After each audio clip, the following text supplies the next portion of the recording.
களே, அற்புதமான நாள் 5/5/2026 சித்திரை 22 செவ்வாய்க்கிழமை சங்கடஹர சதுர்த்தி நன்னாள் மற்றும் அக்னி நட்சத்திரத்தின் 2ஆம் நாள்.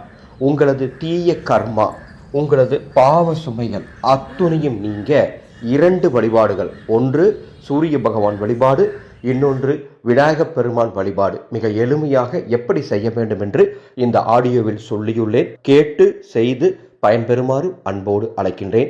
ஓர் வழிபாடு. சூரிய பகவான் மறைவதற்குள் எப்பொழுது வேண்டுமானாலும் செய்து கொள்ளுங்கள்.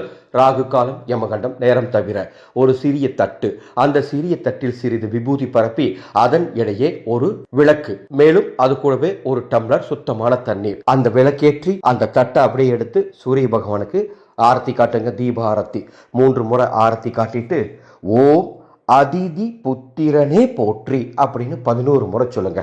ஓம் அதிதி புத்திரனே போற்றி அப்படின்னு சூரிய பகவானை பார்த்து தீப ஆரத்தி காட்டிட்டு 11 முறை சொல்லக்கூடிய அத்தனை பேருக்கும் தீய வினைகள் விலகி ஓடும். இந்த வழிபாடை செய்து முடிச்சுட்டு விநாயகப் பெருமானுக்கு இன்று சிறப்பு வழிபாடு.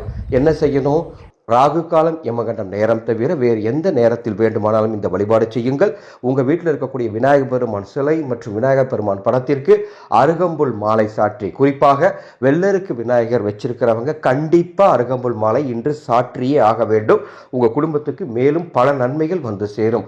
ஏதேனும் இனிப்புகளை நைவேத்தியமாக வைத்து 9 தீபங்கள் வடக்கு திசை நோக்கி ஏற்றி வையுங்கள். அந்த 9 தீபங்கள் ஏற்ற எண்ணெய் இருந்தால் அதை ஊற்றி தீபமேற்றுங்கள், அல்லது நல்லெண்ணெய் ஊற்றி தீபமேற்றுங்கள். அவ்வாறு தீபமேற்றி ஓம் பிள்ளையாரே வருக வருக என்று மனமுருகி பிள்ளையாரை அழையுங்கள்.